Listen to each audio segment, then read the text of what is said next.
आज आहे नरक चतुर्दशी. अश्विन वद्य चतुर्दशी तिथीला नरक चतुर्दशी असे म्हणतात. या दिवसाला काली चतुर्दशी, छोटी दिवाळी किंवा नरक निवारण चतुर्दशी असेही म्हटले जाते.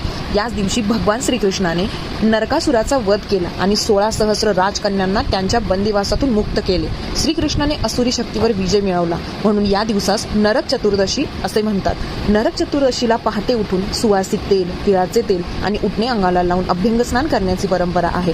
तर नरक चतुर्दशीच्या दिवशी सकाळी आपण पहाटे उठून उत्तम असा संकल्प करून छान अगदी ब्रह्ममुहूर्तावर स्नान केल्याने आपल्याला त्याचे अनेक फायदे मिळतात.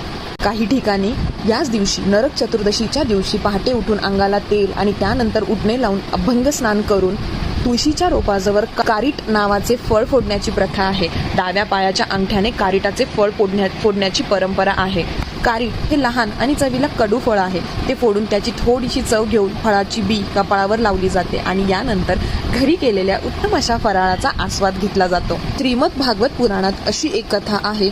पूर्वी प्रागज्योतिषपूर येथे भौमासूर किंवा नरकासूर या नावाचा एक बलाढ्य असुर राज्य करत होता.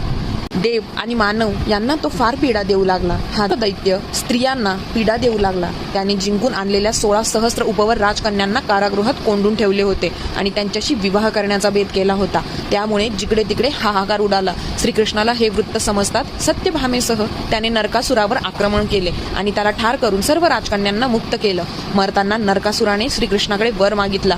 आजच्या तिथीला जो मंगल स्नान करील त्याला नरकाची पीडा होऊ नये. कृष्णाने तसा वर त्याला दिला. त्यामुळे अश्विन वद्य चतुर्दशी ही नरक चतुर्दशी मानली जाऊ लागली आणि लोक त्या दिवशी सूर्योदयापूर्वी अभ्यंग स्नान करू लागले. अशा या नरकासुराचा वध केलेल्या श्रीकृष्णाला मनोभावे प्रणाम आणि तुम्हा सर्वांना नरक चतुर्दशीच्या आणि दिवाळीच्या खूप खूप खूप शुभेच्छा.